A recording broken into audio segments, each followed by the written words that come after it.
Il-Partit Nazzjonalista huwa impenjat biex jisma' lill-istudenti, lill-akademiċi u lill-ħaddiema.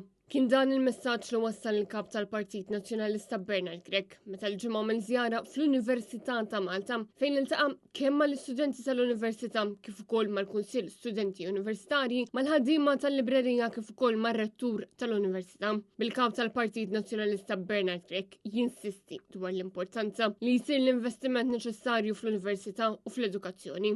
Waqt il-laqa mar-Rettur tal-Università Alfred Vella, Bernard Grech insista li l-pajjiż għandu jinvesti fis-sistema edukattiva u fisser kif l-edukazzjoni għandha tkun priorità. Bil-kap tal-Partit Nazzjonalista u r-Rettur jisħu dwar kemm l-akademiċi u l-istudenti għandhom ikunu kritiċi tas-soċjetà.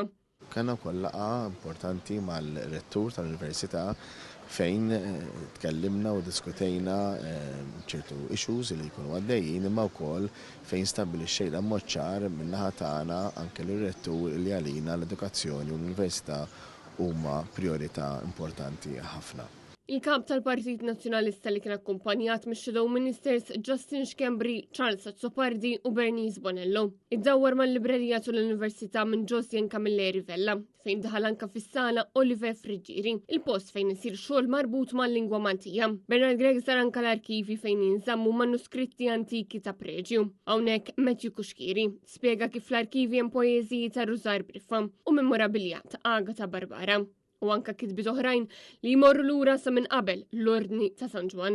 Ħaddiema ġewwa Librerija anke apprezzajt ix-xogħol li jkun qegħdin jagħmlu, apprezzajt ukoll investiment illi jkun twettaq matul is-snin u anki n-namra kbira li għandhom il-librara tagħna li huma parti integrali mis-sistema edukattiva imma dawn il-librara li jkunu qegħdin jindukra mhux biss il-kodba imma wkoll joħolmu u jwettqu opportunitajiet ġodda biex l-istudent jkun jista' jwettaq ir-riċerka tiegħu.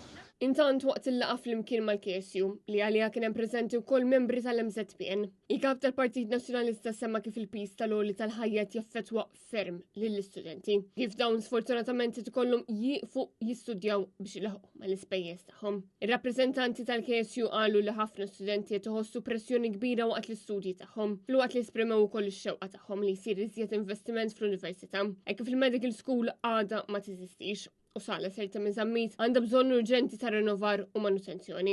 Fissem il-KSU Michael Spiteri, Gwen Camilleri, Gerald Zammit Young kif ukoll Elona Sissin semmew il-proposti li l-KSU qed joħorġu, proposti li għandhom jingħataw attenzjoni.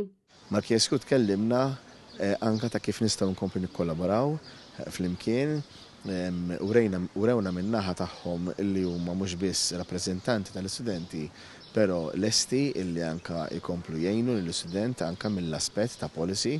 F'dan is-sens il-kollaborazzjoni sħiħa tagħna li nagħtu valur immens lill-entitajiet bħal KSU biex flimkien ikunu nistgħu naħdmu għal ġid tal-istudent, għal ġid anka ta' lecturers, għal ġid ukoll tal-edukazzjoni f'pajjiżna.